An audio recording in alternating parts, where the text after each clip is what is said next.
മെയിനായിട്ട് ചെയ്യാൻ പോകുന്നത് ഫോൾ പ്രിവെൻഷന് വേണ്ടിയിട്ടുള്ള എക്സസൈസുകളാണ്. ഫോൾ പ്രിവെൻഷൻ എക്സസൈസുകൾ എന്താണെന്ന് ആർക്കെങ്കിലും പറയാൻ പറ്റുമോ?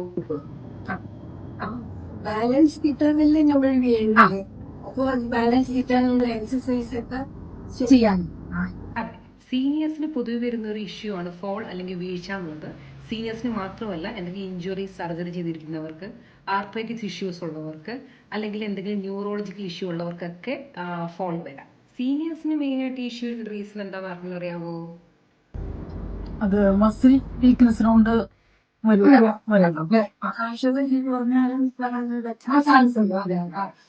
ആർത്രൈറ്റിസ് കൊണ്ടും ഇത് വരാമോ?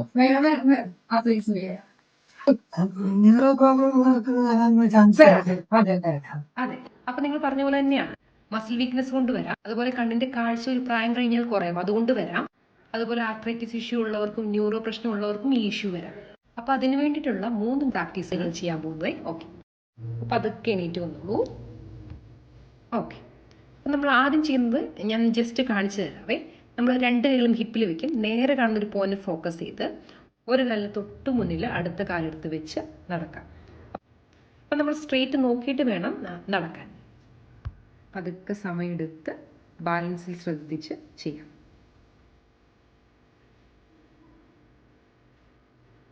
ഇനി നമുക്ക് രണ്ടാമത്തെ എക്സസൈസ് ചെയ്യാം. അതും ഇതുപോലെ തന്നെ സിമ്പിളാണ്. 2 കൈകളും ഹിപ്പിൽ വെച്ച് നേരെ കാണുന്നൊരു പോയിന്റ് ഫോക്കസ് ചെയ്ത് പതുക്കെ ടോയിൽ സ്റ്റാൻഡ് ചെയ്യാം. എന്നിട്ട് പതുക്കെ ടോ വോക്ക് ചെയ്യാം. ഇവിടെയും സ്ട്രെയിറ്റ് ആയിട്ടുള്ള ഒരു പോയിന്റ് ഫോക്കസ് ചെയ്തിട്ട് ടോ വോക്ക് ചെയ്യാം. ഇനി മൂന്നാമത്തത് ഞാൻ കാണിച്ചു തരാം. ഇതിൽ കൗണ്ടും വരും. 1 2 1 2. ഞാൻ 1 എന്ന് പറയുമ്പോൾ നിങ്ങൾ കാല് പൊക്കണം, 2 പറയുമ്പോൾ കാല് താത്തണം. അതായത് 1 2 1 2 1 2 1 2 1 2 1 2. Hey!